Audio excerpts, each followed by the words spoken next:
Focus, last class में जो हमारा डिस्कशन था was around budget constraint. Budget constraint में हमने क्या क्या बात करी थी? अरे पढ़ लो सारे, क्या क्या बात करी थी बजट कंस्ट्रेंट के अंदर? अरे बताओ भाई, बजट कंस्ट्रेंट में क्या क्या बात करी थी?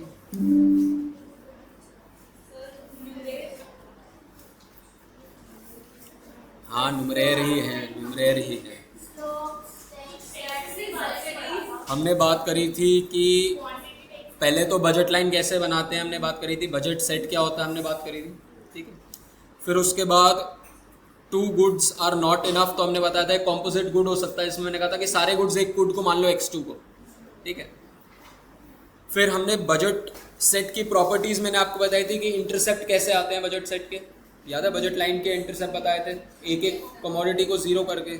स्लोप क्या होती है बजट लाइन की? ठीक है, ये चीज़ें याद होनी चाहिए। ठीक है, फिर उसके बाद वी हैड टॉक्ड अबाउट कि बजट का स्लोप कैसे होता है, अपॉर्चुनिटी कॉस्ट है in terms of the other commodity. फिर हमने बोला था बजट लाइन चेंज कैसे होती है। बजट लाइन दो तरीके से चेंज हो सकती है। कैसे कैसे? प्राइस चेंज से। प्राइस चेंज से क्या होगा? शिफ्ट होगी कि पिवट होगी? पिवट समझते हो? स्लोप चेंज होगा। स्लोप चेंज होगा कि वो शिफ्ट हो जाएगी पैरेलली? अरे शिफ्ट नहीं होगी, स्लोप चेंज होगा अनलेस दोनों प्राइसेस सेम अमाउंट से चेंज हो जाएं। याद है वो केस जिसमें हमने कहा था कि अगर दोनों प्राइसेस डबल हो जाए तो इट इज इक्वलेंट टू कि आपकी इनकम हाफ हो गई है, तो उस केस में आपका शिफ्ट हो जाएगा। बट यूजुअली प्राइस चेंजेस के केस के अंदर हमारी बजट लाइन स्विवल करती है या पिवट करती है रादर देन शिफ्ट करना। इनकम चेंज हो जाए, बढ़ जाए या कम हो जाए, तो वो शिफ्ट हो जाती है। So we understood all these points while discussing. Then उसके बाद जो हम टॉपिक कर रहे थे, मैंने आपको बोला था एक वो बनाने के लिए कैनवा पे या किसी पे, याद है? सिगरेट्स का बोला था, अल्कोहल का बोला था बनाने के लिए, किसी ने सोचा था बनाने के लिए। इसको बोलते हैं यूनिट इकोनॉमिक्स, कि एक पर्टिकुलर कमोडिटी के बारे में आप अंदर घुस के देख रहे हो। दिस इज बीइंग, आगे जाके मैं बता रहा हूँ जब नौकरियां निकलेंगी तो नॉर्मल ये नौकरियां खत्म हो चुकी होंगी। जो आप सोच रहे हो कि आप सरकारी नौकरी कर लोगे, ये सब कुछ खत्म हो जाएगा। आज से 5 साल बाद कुछ नहीं बचेगा आपके पास नौकरी करने के लिए। आप में से कोई एक इंसान को नौकरी मिलेगी शायद से, वो भी शायद से बोल रहा हूँ। तो if you want to get jobs then you need to be good in your technical field. तो आपको हमेशा देखा जाएगा कंपैरिजन इक्वालर्स के बच्चों के साथ में। तो अगर वहाँ स्टैंड करना है तो you have to show innovation कि मैंने क्या किया उसके अंदर। तो अब the point is that I told you कि यूनिट इकोनॉमिक्स वर्क करके देखो। कोई भी एक कमोडिटी पकड़ो, उसकी यूनिट इकोनॉमिक्स मैंने आपको बताया था। मैं आपको पूरे के पूरे 35 नंबर दे दूंगा अगर आपने यूनिट इकोनॉमिक्स 2-3 बताया था। मैंने बोला था नो क्वेश्चन आज 35 मार्क्स हैं। ठीक है, अगर आपने एग्जीक्यूट कर दिया इसको। ये यूनिट इकोनॉमिक्स कई चीज़ों के ऊपर, अल्कोहल पे काम करो, किसी और चीज़ पे काम करो, कि एक चीज़ को पकड़ो और उसके देखो उसकी कॉस्ट क्या आ रही है, कितनी रॉ मटेरियल की कॉस्ट है, कितना प्रॉफिट है। जो फूड फार्मर करता है, फूड फार्मर पता है? अरे फूड फार्मर पता है, इंस्टाग्राम पे चल रहा है काफ़ी ज़्यादा। उसने अपना एक प्रोटीन निकाला है, देखना फूड फार्मर ने। क्या देखते हो यार, मुझे तो समझ नहीं आ रहा तुम लोग देखते क्या हो? सिर्फ फैशन, नेल्स, बाल, यही चलता है क्या दुनिया में? और भी चीज़ें भाई देखना शुरू करो। तो अब so when you talk about this, तो उसने क्या करा, अपने प्रोडक्ट के पीछे पूरा का पूरा एक्सप्लेनेशन दी है।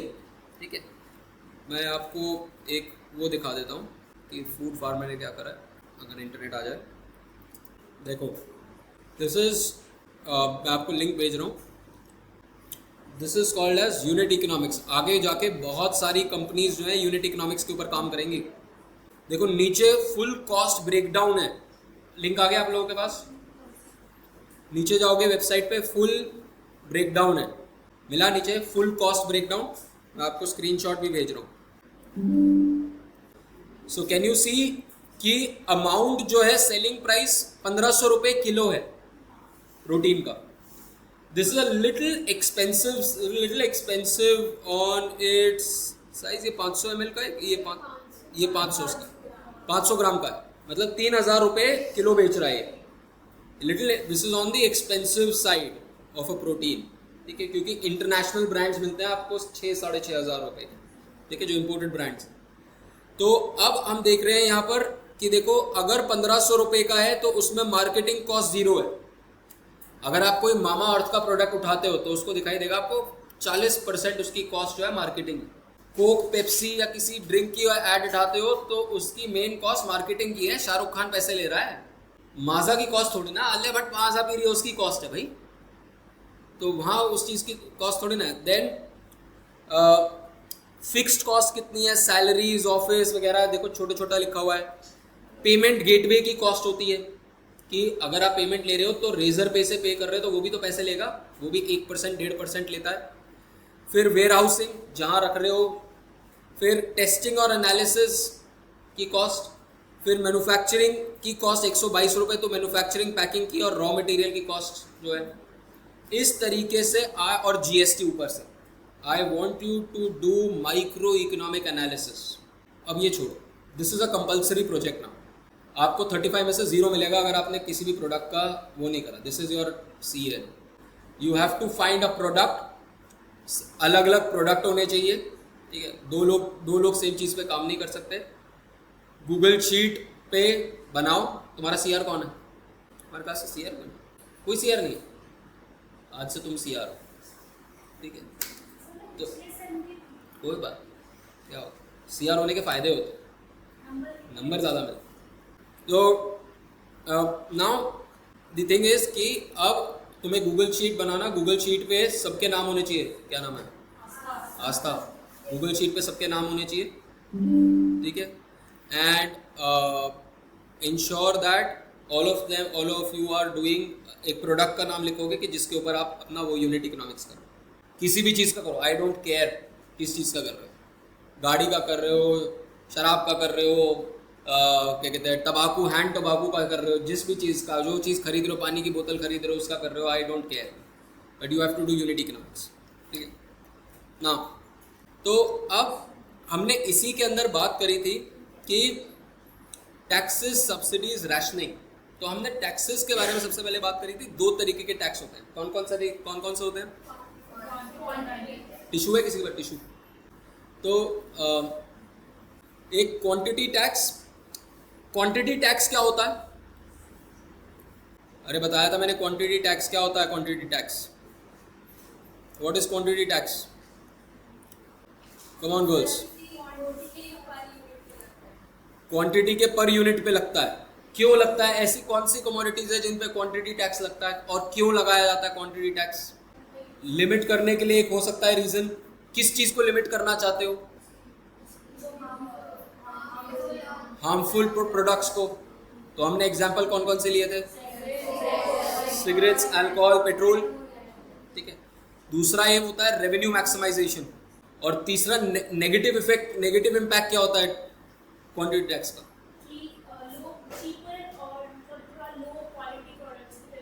नहीं, that is not the case. Government को तो बहुत प्रॉफिट होता है, सरकार भूखी है इन सारे टैक्सेस। सरकार तो कह रही है पियो, सरकार तो प्रमोट कर रही है। हरियाणा में देख लो, हरियाणा में तो मॉल खोल दिए उन्होंने। हरियाणा कौन कौन गुड़गांव से आता है? गुड़गांव कौन कौन रहता है? कोई नहीं रहता। गुड़गांव गए हो? सारे गए हो? गुड़गांव में शराब दिल्ली की तरह थोड़ी ना मिलती है। मॉल है, 3 फ्लोर का मॉल, जरा शराब मिल रही है। जो आदमी ना भी पीता हो उसको भी मन कर जाए कि ले ही जाता हूँ, देख लेंगे कभी ना कभी, तो कोई ना कोई मौका तो आ ही जाएगा। तो इस तरीके से बेचे रहे। दिल्ली में बेचारे केजरीवाल ने शुरू किया था, वो जेल चला गया इस वजह से, ठीक है। तो अब हरियाणा में सही चीज हो रही है तो हम मना नहीं कर रहे हैं उस चीज को, ठीक है। सो सरकारें तो कह रही है भाई पियो, हमारा रेवेन्यू आएगा उससे। सो सरकार का मैक्सिमाइजेशन ऑफ रेवेन्यू होता है, बट ये रिग्रेसिव टैक्सेस होते हैं। गरीब आदमी ज्यादा टैक्स दे रहा है एज कंपेयर टू अमीर आदमी। देन इसी टैक्स को स्पेसिफिक टैक्स भी बोलते हैं, और इंडिया के अंदर इस टैक्स को क्या बोलते हैं? एक्साइज ड्यूटी, ठीक है। यूजुअली एक्साइज ड्यूटी होती है इंडिया के अंदर। किसी भी फैक्ट्री से बाहर निकलने से पहले आपको एक्साइज ड्यूटी का सर्टिफिकेट देना होता है। दूसरा टैक्स का क्या होता है, उसका दूसरा नाम क्या बताया था मैंने, ad valorem, ad valorem taxes, ठीक है, वैल्यू के ऊपर टैक्सेस। एग्जाम्पल जीएसटी हो गया, ठीक है। तो ये प्रोग्रेसिव टैक्सेस होते हैं, ठीक है। यहाँ पर इन्फ्लेशन के साथ में प्राइस आपका टैक्स भी बढ़ता रहेगा, जैसे जैसे प्राइस बढ़ेगा, प्राइस इनटू क्वांटिटी, आपका टैक्स बढ़ेगा। कोई पहले 100 रुपए का पिज्जा बेच रहा था, आप 200 रुपए का बेच रहा था, तो सरकार का रेवेन्यू बढ़ गया उसकी वजह से। So these are this. और मैंने आपको मैथमेटिकल डिफरेंस भी बताया था इनके बीच में। Mathematical difference is very very important, क्योंकि आगे जाके आपको मैथ्स ही सॉल्व करनी है, ध्यान रखना। ये थ्योरी तो मैंने आपको इसलिए समझा दी कि आपको समझ में आ जाए, बट चीज़ तभी समझ में आएगी जब आप उसको मैथमेटिकली यूज़ कर पाओगे, ठीक है। और जो मैं आपको नोट्स दूंगा उसके अंदर आपके पास मैथमेटिकल क्वेश्चंस होंगे। And I told you, you have to buy a book. What is that book? Variance workbook, ठीक है। वेरिएंट की वर्कबुक आपको लेनी है और उसको यूज करना है आपको। नीचे नीचे नीचे। So the thing is that we have you have to buy this variant की वर्कबुक। मैं आपको ऑनलाइन कॉपी दे दूंगा, उसके सारे क्वेश्चंस आपको सॉल्व करना है। अगर if you want to, so I told you that अगर आपका यूनिट टैक्स है, ठीक है, अगर आपका यूनिट टैक्स है तो उस केस के अंदर प्राइस क्या हो जाएगा, वो हो जाएगा P1 प्लस टी। समझ में आया? प्राइस प्लस जो सरकार ने बोला हर क्वांटिटी के ऊपर, एक क्वांटिटी अगर आपको बेचनी है तो हर क्वांटिटी के ऊपर आपका टैक्स लग जाएगा P1 प्लस टी। तो फॉर एग्जांपल अगर मैं बोल रहा हूँ कि कमोडिटी, जो मैंने एक कमोडिटी बेची जो 10 रुपए की थी, एक कमोडिटी बेची जिसका प्राइस 10 रुपए था, अब वो 10 रुपए नहीं रह गया, वो 12 रुपए हो गया हर कमोडिटी का प्राइस। इट इज लाइक हर एक यूनिट का प्राइस बढ़ गया है। यही हुआ ना क्वांटिटी टैक्स। कोई चीज 10 रुपए की थी, अब वो 12 रुपए की हो गई पर यूनिट। अब अगर मैं कहता हूं स्पेसिफिक, अगर ये तो स्पेसिफिक या यूनिट टैक्स या स्पेसिफिक टैक्स हो गया। दूसरा हमारा एड वैलोरम या वैल्यू टैक्स। इसके अंदर क्या होगा, परसेंटेज में डिफाइन होता है सारे टैक्सेस। तो it will be 1 plus T into P1, where T जो होगा वो परसेंटेज होगा, 6%, 7%, 8%, 10%। इट विल नॉट बी कि 1 रुपया, 2 रुपये, 3 रुपये जैसे पिछले उसमें था। सो ये डिफरेंस ध्यान रखना कि क्या है। फिर उसके बाद क्वांटिटी सब्सिडी होती है और यू हैव क्वांटिटी क्या कहते हैं overall ad valorem subsidy. Quantity subsidy क्या होती है कि यहां पर सरकार गुड देती है हर कमोडिटी के ऊपर, ठीक है। सो इधर government gives a amount to the consumer that depends on the amount of good purchased. Consumption of milk, जैसे for example, can you give me an example of quantity subsidy? Fertilizer. अरे fertile और fertilizer में बहुत फर्क है भाई। तो agricultural fertiliser, ठीक है, जिसमें सरकार कहती है कि नहीं 5,000 रुपये किलो की बोरी नहीं आएगी फर्टिलाइजर की, 2,500 रुपये की आएगी। सरकार ने कहा कि ये कॉस्ट माइनस कर दी। अगर आज से पहले जैसा केरोसिन जो है, केरोसिन सरकार ने कहा कि 20 रुपये लीटर नहीं होगा, सरकार ने कहा नहीं, या 12 रुपये या 5 रुपये लीटर होगा। बीच का सरकार कैसे कर रही है वो उसका मत। सिलेंडर हो गया फॉर एग्जांपल, सरकार ने कहा सिलेंडर इस रेट पे नहीं मिलेगा, इस रेट पे मिलेगा। All of these are examples of quantity subsidy. तो इसमें से जैसे जैसे क्वांटिटी टैक्स होता था, इस केस में प्राइस क्या हो जाएगा, P1 माइनस एस। ध्यान रखना यहाँ पर P1 माइनस एस हो जाएगा इस केस में। तो what do you think is happening to the slope of these curves? ध्यान रखना कि स्लोप क्या होगा। अगर माइनस करूंगा तो स्लोप हो सकता है फ्लैट होना शुरू हो जाए, ठीक है, क्योंकि न्यूमरेटर में कर रहे हो ना माइनस, तो आप फ्लैट होना शुरू हो जाएगा उस कमोडिटी का, ठीक है।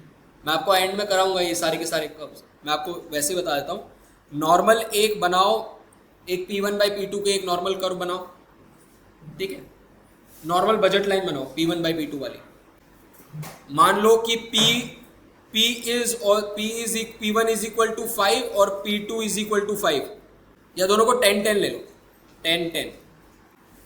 अब मैंने क्या किया, अब मैंने कहा कि नहीं यार, P1 का प्राइस जो हो जाएगा वो, उसमें P1 पे सब्सिडी मिल रही है 5 रुपए की, तो P1 का प्राइस नया क्या हो गया 5, तो it is P1 dash is equal to P1 minus S which is 5 rupees, तो इट इज 5/10। स्लोप कितना हो गया 1/2। डोंट यू थिंक ये स्लोप अब फ्लैटर हो गया। तो स्लोप फ्लैट होने की वजह से x1 की कंजम्पशन बढ़नी शुरू हो जाएगी। आप देखोगे x1 अब मैं ज्यादा अफोर्ड कर सकता हूँ। कंजम्पशन बढ़ती है नहीं बढ़ती है वो बाद की बात है, बट आइडियली बढ़ना नहीं चाहिए अगर वो नॉर्मल कमोडिटी है। हम बाद में बात करेंगे कि नॉर्मल है या नहीं। So this is going to be the impact. अब ऐसे ही, बट इसके अंदर प्रॉब्लम क्या होगी, इसके अंदर बहुत ज्यादा सब्सिडीज दी जाएंगी, वेस्टेज होगी, क्योंकि जब भी किसी चीज की प्राइस कम होता है तो हम उसको बेफालतू में यूज करते हैं। अगर इस क्लासरूम का बिजली का बिल मैं आपके घर पे भेज रहा होता तो यह 100% है कि आप क्लासरूम से बाहर निकलते हुए एसी और पंखे बंद कर रहे हैं, क्योंकि ये कॉस्ट हिडन है और आपसे ली नहीं जा रही है, इसलिए आप इसको यूज कर रहे हैं। घर पे तो यूजुअली ऐसा नहीं होता, कई घरों में तो चप्पल पड़ती हुई आ रही होती है, बहुत दूर से आ रही होती है कि पंखा चलता हुआ गया है। तो दिस इज द डिफरेंस कि आपने कॉस्ट को एब्जॉर्ब किया है या फिर कॉस्ट आपको दिख नहीं रही है। जब दिख नहीं रही होती कॉस्ट तो आप करते रहते हैं। और this is the beauty about certain things as well. For example credit cards, online payments. Cash से जब आप खर्चा करते हो तो आप खर्चा कम करोगे। अगर आपको लग रहा है कि आप ज्यादा खर्चे कर रहे हो, try an experiment one day, for 1 week you have to try this experiment. For 1 week you have to promise yourself that I will only give cash. You see the massive decrease in your expenditures. Credit cards is a way to get into higher expenditure. Credit card वाले तो कहते हैं भाई कि आओ हमसे credit card लो, लोग पैसे तो नहीं बांट रहे।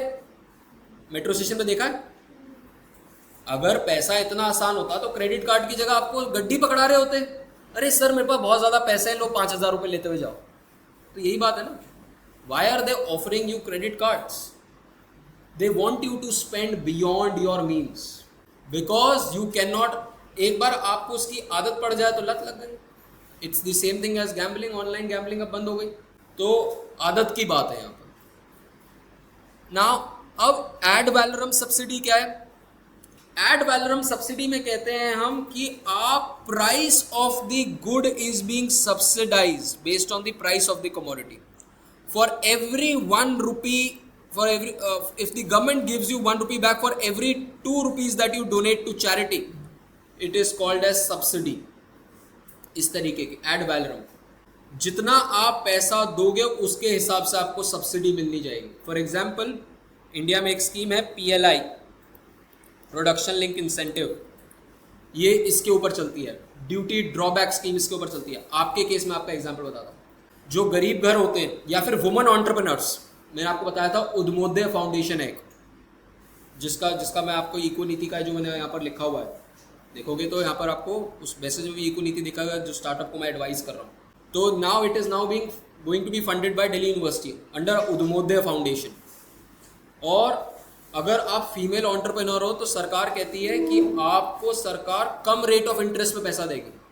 अगर आप मार्केट में 10 लाख रुपए उठाने जाओगे बिजनेस के लिए, कोई भी बिजनेस कर लो, तो 12-13% तो रेट ऑफ इंटरेस्ट है ही है मिनिमम, 12% तो कहीं नहीं है।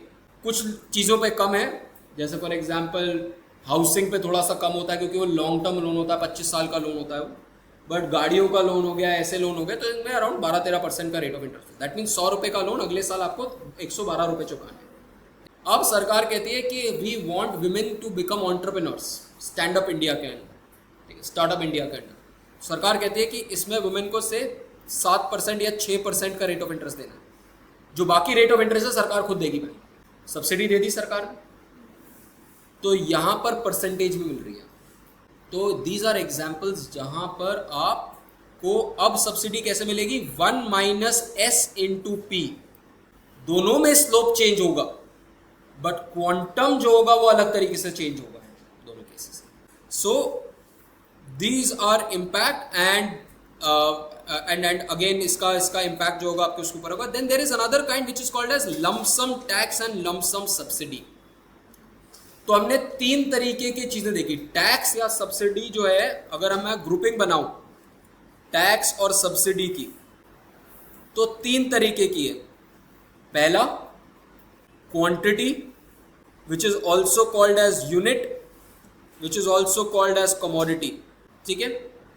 दूसरा value which is also called as ad valorem, और तीसरा लमसम। टैक्स सब्सिडीज इन 3 टाइप्स की होती है, इन 3 फ्लेवर्स में आती है। Now when we talk about tax और subsidy that government might use, ठीक है, is in case of tax this means that the government takes away some amount of money regardless of individual's behavior. Now can you think of ऐसा कौन सा case है जिसमें सरकार कहती है कि मुझे आपकी कंजम्पशन इनकम से कोई फर्क नहीं पड़ रहा, आप क्या हो कौन हो, मुझे इतने पैसे दे। इट इज लाइक हफ्ता। हफ्ता सुना है? कहाँ होता है हफ्ता?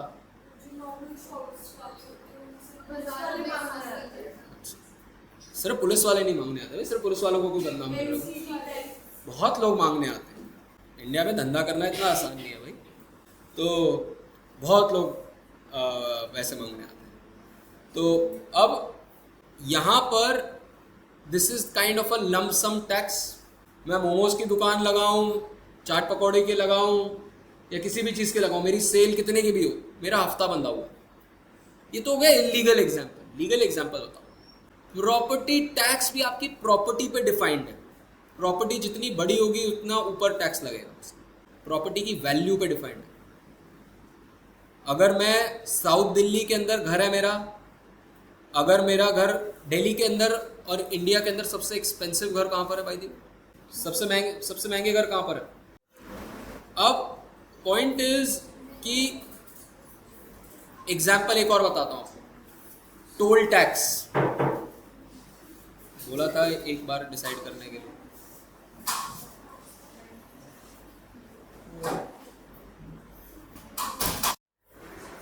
अब पॉइंट इज कि फॉर एग्जाम्पल टोल टैक्स जो होता है वो ये देख के दिया जाता है कि गाड़ी कितने करोड़ की है, ये कितने लाखों की है। आप मर्सिडीज में जा रहे हो, मारुति में जा रहे हो, एज लॉन्ग एज आप 4 पहियों की नॉर्मल पैसेंजर व्हीकल पे जा रहे हो, सेम टैक्स है। तो लमसम टैक्स है उस केस में। तो इस केस में लमसम टैक्स के केस में जो बजट लाइन जो होगी वो क्या होगी? स्विवल होगी कि शिफ्ट होगी? स्विवल होगी कि शिफ्ट होगी? सोचो, it will shift. It will as if कि आपसे इनकम ले ली गई। आपका टैक्स आपकी प्राइस या कमोडिटी से लिंक नहीं है, आप बस यूज कर रहे हो इसलिए आपका है। जैसे गाड़ी खरीदने जाते हो तो रोड टैक्स होता है। I believe road tax, just check it if road tax is linked to the price of the car. I don't think it's linked, but if it's linked then it is not a lump sum tax, but कई cases में शायद से उससे link नहीं होता। just check it out. then lump sum subsidy के case में क्या होगा? अगर lump sum tax के केस में आपकी, that means lump sum tax के केस में आपकी बजट लाइन अंदर शिफ्ट हो रही है। what do you think will happen in case of lump sum subsidy? कहाँ शिफ्ट करेगा? अब एग्जाम्पल बताओ इसका मतलब। एग्जाम्पल बताओ। इनवर्ट का मतलब होता है कि पैसे कम हो गए। सब्सिडी में पैसे देते हो कि मिलते हैं ना, तो आउटवर्ड होगा शिफ्ट। अब बताओ कि कौन सा केस है आपने अपनी जिंदगी में देखा होगा कि आपको आउटवर्ड आपको सब्सिडी मिली है? सोचो, दिमाग लगाओ। कोई भी सब्सिडी, कोई भी एग्जाम्पल बताओ जिसमें आपका बजट लाइन जो है बाहर शिफ्ट करा है।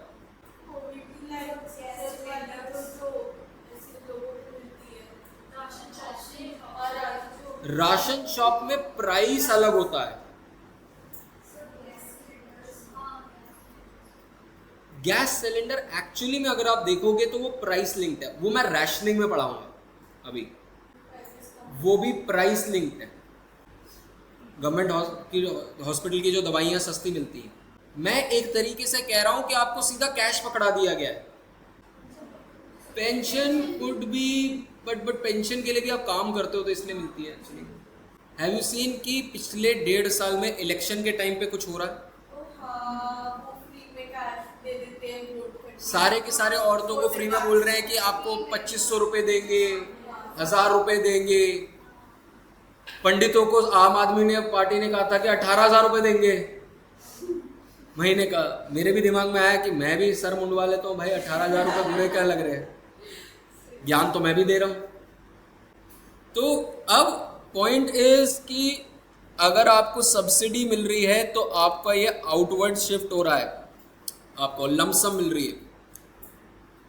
और इसी के साथ में जो आप लोगों ने भी बताया कि खाने के लिए या सिलेंडर के लिए मिल रहा है। सिलेंडर का एग्जांपल किसी ने बताया?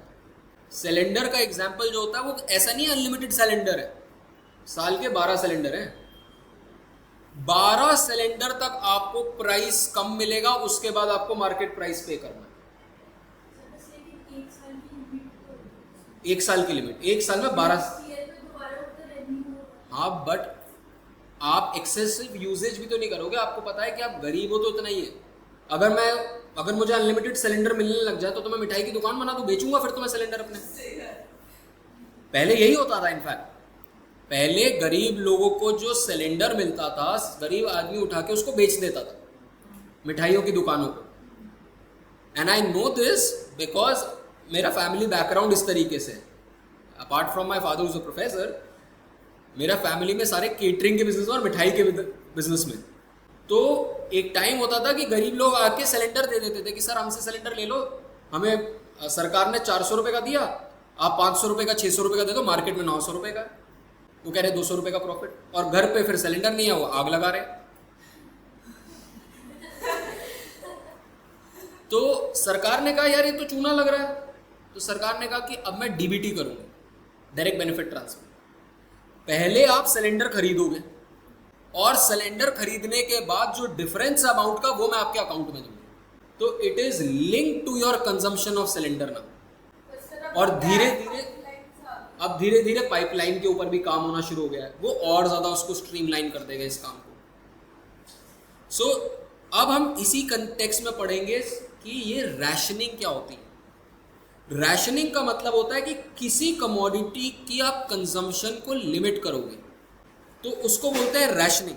फॉर एग्जाम्पल हमने कहा, जैसे यहां पर लिखा हुआ है कि government can control the amount of commodity, level of consumption of some good is fixed to no larger than some amount.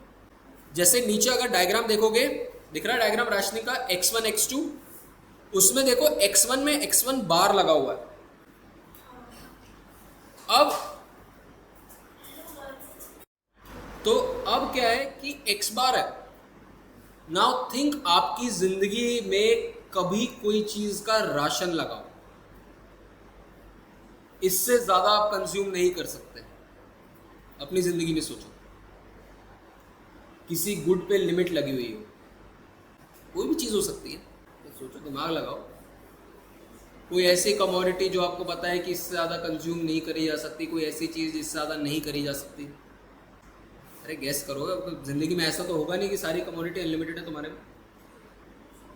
मतलब होने के बाद भी नहीं कर सकते हैं, इसका मतलब ये है। सोचो, कौन कौन तुम में से रात के 10 बजे के बाद बाहर निकल सकता है? 10 बजे के बाद बाहर निकल सकता है? किस किस को अलाउड है घर पे? पीजी वाले कौन कौन है तुम में से? तुम तो बाहर ही रहते होगे। तुम बाहर, कौन सा पीजी है? क्या है? ये कहाँ पर है? कमला नगर तो सारे पीजी रात को खुले हैं, तो अलाउड है। तुम्हारा पीजी कहाँ है? साउथ एक्सटेंशन, वहाँ से इतनी दूर से आ रहा है। चलो हॉस्टल खुलने ही वाला है शायद से कुछ टाइम में। नाउ तो don't you think it's a ration of some kind? तुम्हें आज़ादी है क्योंकि तुम घर से बाहर हो, और जो घर से बाहर नहीं उनको आज़ादी थोड़ी ना। तो इट्स अ रैशन, अवेलेबल है बट अलाउड नहीं। और सोचो जिंदगी में तुम्हारे यहाँ राशन लगाओ, सरकार ने कभी राशन लगाया इंडिया में? वो है कि कंज्यूम करोगे तो प्राइस अलग होगा। मैं कह रहा नहीं, इसमें मैं कह रहा हूं इसके ऊपर अलाउड ही नहीं है। वो बजट लाइन ही देखो, वो क्रॉस्ड है।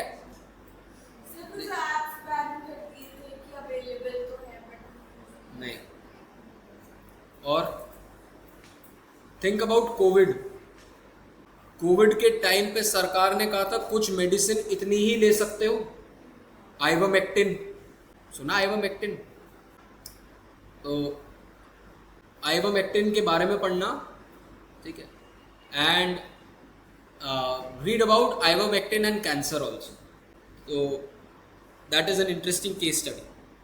एक जो रोगन का वो आता है podcast, you can probably have a look at that now. और सरकार ने बताया कि इसेंशियल कमोडिटीज में कुछ दवाइयां डाल दी, फॉर एग्जाम्पल डोलो, इससे ज़्यादा नहीं ले सकते। फिर मास्क एसेंशियल कमोडिटी, ठीक है। ऑक्सीजन सिलेंडर सरकार ने कहा कि वो एक्सेस में प्रोक्योर नहीं कर सकते, तो सरकार ने कह दिया ना इससे ज़्यादा नहीं कर सकते हो। तो उस केसेस में part of the budget, earlier budget line जो अफोर्डेबल थी वो अब अफोर्डेबल है ही नहीं, वो लॉप्ड ऑफ हो चुकी है, वो कट चुकी है, ठीक है। सो आप इतना ही ले सकते हो। अब कई बार हम क्या करते हैं, कई बार हम टैक्सेस, सब्सिडीज को और रैशनिंग को कंबाइन भी कर देते हैं। कैसे कंबाइन करते हैं, आपको एक बड़ा अच्छा एग्जांपल बताता हूँ। नीचे वाला वो पढ़ो, फिगर 2.5 पे आओ। अब इसमें मैं क्या कह रहा हूं, अब सोच के बताना इस केस में कि इंडिया में कहां पर होता है और स्पेशली दिल्ली में कैसे होता है। मैं कह रहा हूं X1 डैश कमोडिटी, X1 बार कमोडिटी तक मेरा प्राइस क्या है, P1 बाई P2, और X1 बार के बाद मेरा प्राइस हो जाता है P1 plus T by P2। I can also say, can I also say कि X1 तक मेरा price is P1 minus S by P2, ये भी तो बोल सकता हूं। और इस वाली नीचे वाली में P1 बाई P2, बात तो सेम ही है। एक में मैंने ऊपर सब्सिडी दे दी, एक में ऊपर प्राइस दे दिया, तो मैंने प्राइस सेम दे दिया या सब्सिडी दे दी। नीचे वाले पे या तो टैक्स लगा दिया या मैंने सब्सिडी हटा दी, बात तो एक ही है। पक्का ये चीज समझ में आई सबको, ठीक है। These are equal and things. Now क्योंकि मैं जो एग्जाम्पल देने वाला हूं वो इस तरीके देने वाला हूं, अब मुझे बताओ कि ऐसा कौन सा केस है इंडिया के अंदर, दिल्ली के अंदर, जहां पर एक पर्टिकुलर अमाउंट तक सब्सिडी दे रही है सरकार, उसके ऊपर कंज्यूम करोगे तो सरकार सब्सिडी खींच लेती है आपसे। बिजली 200 यूनिट तक सरकार पहले तो फ्री दे रही थी, तो उस केस में तो प्राइस तो जीरो ही हो जाता है, फ्लैट लाइन है उस केस में। और एग्जाम्पल बताओ जिसके अंदर, ये तो हो गया जीरो, समझ में आया कि कोई प्राइस ही नहीं है भाई इस केस के अंदर। फिर उसके बाद आपका प्राइस शुरू होता है। अब बताओ कि कोई ऐसा एग्जाम्पल कि इतने यूनिट तक तो, इतने अमाउंट तक तो आपको सस्ता मिलेगा, इसके बाद महंगा मिलेगा। राशन हो सकता है, बट राशन के अंदर भी राशन 25 किलो तक फ्री है गरीब लोगों के। दैट इज ऑल्सो क्योंकि प्रधानमंत्री गरीब कल्याण अन्न योजना में आप 25 किलो फ्री मिलता है। और बताओ, cylinders is a very good example. सरकार कहती है पहले 12 सिलेंडर लोगे तो सस्ता मिलेगा, 13वां सिलेंडर लेते के साथ ही आपको मार्केट प्राइस पे करना। तो इस तरीके से सरकार या तो सब्सिडी दे सकती है या फिर सरकार कह सकती है नॉर्मल मार्केट प्राइस, उसके ऊपर कंज्यूम करोगे तो टैक्स लगाओ। तो ऐसे बहुत सारे एग्जाम्पल होते हैं। सरकार कह सकती है कि this could be cars as well. पहली गाड़ी पे सरकार कह सकती है कि मैं आपको नॉर्मल वो दूंगी, दूसरी गाड़ी पे ज़्यादा टैक्स लगाऊंगी। और ऐसे सरकार को करना चाहिए। एक घर में आपको मिलेगा 4 गाड़ी और एक घर में आपको मिलेगा कि साइकिल भी नहीं है इंडिया में, दिल्ली में जितने लोग नहीं उससे ज़्यादा गाड़ी है। तो आपको सरकार को ये भी मैप होना चाहिए, household map to cars. और गाड़ी तभी खरीदो जब आपके पास जगह उसको खड़ी करने की। सो दीज आर एग्जाम्पल्स जहां पर टैक्सिंग, सब्सिडी और रैशनिंग एक साथ आ जाता है। और जब ये दोनों एक साथ आएंगे तो ध्यान रखना आपकी जो बजट लाइन होगी उसमें एक किंक आएगा, इसको बोलते हैं किंक, जहां स्लोप चेंज हो रहा है, जिस पॉइंट पे स्लोप चेंज हो रहा है इसको बोलते हैं किंक, KINK। और यहां पर एक food programs, stamp food program के बारे में एक्सप्लेन कर रखा है, और यहां पर नीचे उसका एग्जाम्पल दे रखा है कि प्री 1979 में क्या था और फिर आफ्टर 1979 में क्या था। इसमें प्री 1979 के अंदर उसने दिखाया, इसको पढ़ लेना, मैं आपको बता रहा हूं बस, कि आपको बोला कि अगर आपके पास, अगर मैं नॉर्मल प्राइसिंग लेता हूं तो ब्लैक वाली नीचे वाली बजट लाइन है। फिर सरकार ने क्या कहा, सरकार ने कहा कि आप ये फूड स्टैम्प ले खरीद लो, और फूड स्टैम्प खरीद के उसके बाद खाना खरीद लो। समझ में आया क्या हो रहा है। सपोज आपकी कैंटीन में मैंने कहा कि समोसा जो है वो जो है वो 50 रुपए का है, तो ये नॉर्मल बजट लाइन है। समोसा 50 रुपए का, टी जो है वो 10 रुपए की, तो नॉर्मल बजट लाइन है। फिर मैंने आपको क्या कहा, मैंने आपको कहा कि अच्छा ठीक है, मैं समोसे की कॉस्ट को क्या करता हूं, मैंने कहा मैं आपको समोसे का एक फूड स्टैम्प दे देता हूं। मैंने बेचना शुरू करा एक स्टैम्प जिसपे लिखा है समोसा, आप एक समोसा खरीद सकते हो। अब वो 30 रुपए का मैंने आपसे स्टैम्प ले लिया, और अब वो 30 रुपए का स्टैम्प लेके 50 रुपए का नहीं दे रहे हो, 30 रुपए का दे रहे हो। 30 रुपए तक दे रहे हो। अगर आपकी, मुझे पता चल गया आपकी फैमिली इनकम जो है 2 लाख रुपए कम से साल की, तो मैंने आपको 30 रुपए का एक स्टैम्प देना शुरू कर। और फिर मैंने आपको कहा कि अच्छा आपको 50 रुपए की जगह 30 रुपए का मिलेगा। बट अगर आपकी 2 लाख रुपए से ज्यादा है तो आपको नॉर्मल प्राइस मिलेगा, ठीक है। तो मैंने कहा कि, या फिर यहां पर एग्जांपल क्या हो जाएगा कि अगर आप एक समोसा ले रहे हो तो आपको 30 रुपए का पड़ जाएगा, स्टैम्प खरीदो 30 रुपए का, बट एक ही समोसे के लिए मिलेगा। 2 खरीदने हैं तो मार्केट प्राइस पे करोगे। एक समोसा खरीद लो सस्ते रेट पे, तो ध्यान देखो ऊपर वाली लाइन देखो, ब्लू वाली, ऊपर वाली जो है एक ब्लैक है और ऊपर वाली ब्लू है, किंग तक। तो वो जो ऊपर वाली लाइन है उसमें स्लोप कम है, और फिर एकदम से 153 के बाद वो स्लोप बढ़ना शुरू हो जाता। देखा, समझ में आया। अब दूसरा केस देखो जो आपके साथ एक्चुअली में होता है। जब आप सोसाइटी के अंदर काम करते हो या कोई इवेंट अटेंड करते हो तो आपको क्या मिलता है, फूड कूपन मिलता है, 50 रुपए का कूपन मिलता है। तो जैसे हमें वो बुला के कहते हैं कि कॉपीज चेक कर दो SEC की, मुझे कहते हैं कि कॉपीज चेक कर दो SEC की, VAC की कॉपी चेक कर दो। फिर कहते हैं कि आपको हम फूड स्टैम्प दे रहे हैं, ये कैंटीन का 50 रुपए का। तो मैं उनको बोलता हूँ प्लीज़ इसके बिटकॉइन खरीद दो मुझे, 50 रुपए के लिए मैं इतनी दूर आऊँगा आपके इसकी कॉपी चेक करने के लिए, ठीक है। तो अब यहाँ पर आपके साथ भी ये हो रहा है कि आप इतने अमाउंट का तो फूड खरीद सकते हो, से आपको 200 रुपए का मिल गया, 200 रुपए का तो खाना आप अनलिमिटेड ले लो, उसके बाद आपको ऊपर खरीदना है तो आपको मार्केट प्राइस पे करना। So all of these are combinations, कि जहां पर आप मल्टीपल चीज़ों को कंबाइन कर रहे हो, और टैक्सेस को, रैशनिंग को आप कंबाइन कर रहे हो, और आप सामान खरीद रहे हो। और जो बी वाला है उसमें क्या हो रहा है, बी वाले में क्या हो रहा है, बी वाले में आपको कह दिया कि ये 200 रुपए का आपके पास स्टैम्प है, खरीद लो जो खरीदना। ए वाले में क्या हुआ कि मैंने 250 रुपए की चीज आपको 200 रुपए में दे दी। तो इट इज लाइक, पहले क्या होता था हमारे जमाने में, न्यूज़पेपर में ना कटिंग आती थी, वो कटिंग लेके जाओ तो आपको कोई चीज 50 रुपए की 30 रुपए की मिल जाती थी। बड़ा मजा आता था वो कटिंग्स कलेक्ट करने के, ओल्ड टाइम्स, ठीक है। सो this was the example that I was telling. Then so read about this, ठीक है, you will be able to understand now. अब बजट लाइन जो है वो कैसे चेंज करती है, बजट लाइन चेंजेस। तो अब पॉइंट इज कि हम एनालाइज करेंगे कि जब बजट लाइन चेंज हो रही है, तो अब अभी तक हमने सिर्फ बात करी है कि कंज्यूमर क्या क्या चाहता है, हमने ये बात नहीं करी, हमने बात करी है कंज्यूमर क्या क्या अफोर्ड कर सकता है। हमने तो affordability, budget line is affordability, हमने सिर्फ अफोर्डेबिलिटी के ऊपर पूरा डिस्कशन किया, अब हमें बात करनी है अफोर्डेबिलिटी से ज़्यादा जाके। हमें देखना है कि कंज्यूमर ज़रूरी तो ना सब कुछ सब चाहता है, कंज्यूमर की चॉइस भी तो मैटर करती है। आपकी चॉइस और मेरी चॉइस में फ़र्क हो सकता है। मुझे ब्लूबेरी पसंद है, आपको हो सकता है रास्पबेरी पसंद हो। मुझे से ईट फिट पसंद है, आपको हो सकता है सड़क छाप मोमोज पसंद हो।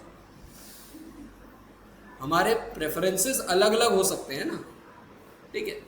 तो बजट लाइन हो सकता है हमारी सेम हो, आपकी और मेरी बजट लाइन सेम हो सकती है, बट आपकी और मेरी प्रेफरेंसेस बहुत अलग हो सकती है। So this is what we are going to understand, that how does a particular consumer actually choose.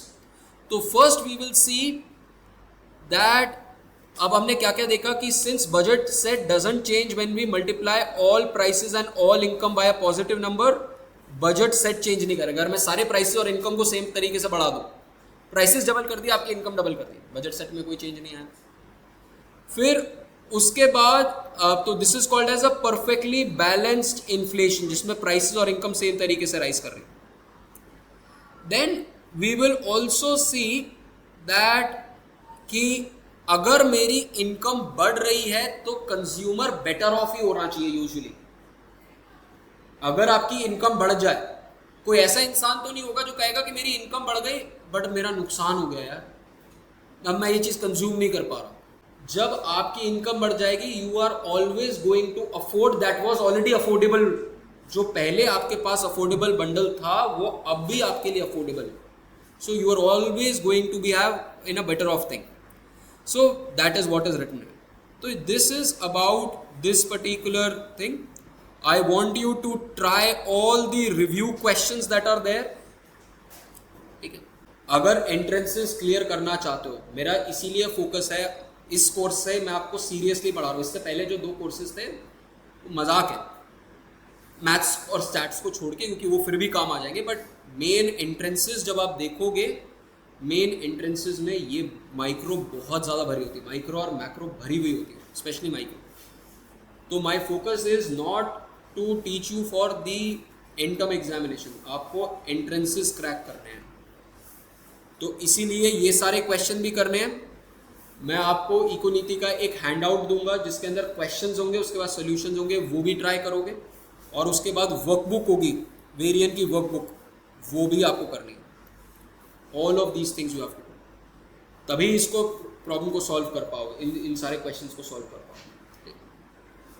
और धीरे धीरे जब अभी मैं इस पे आऊँगा चैप्टर 3 के ऊपर, चैप्टर 3 अभी इंट्रोड्यूस कर देते हैं। Let me introduce chapter 3।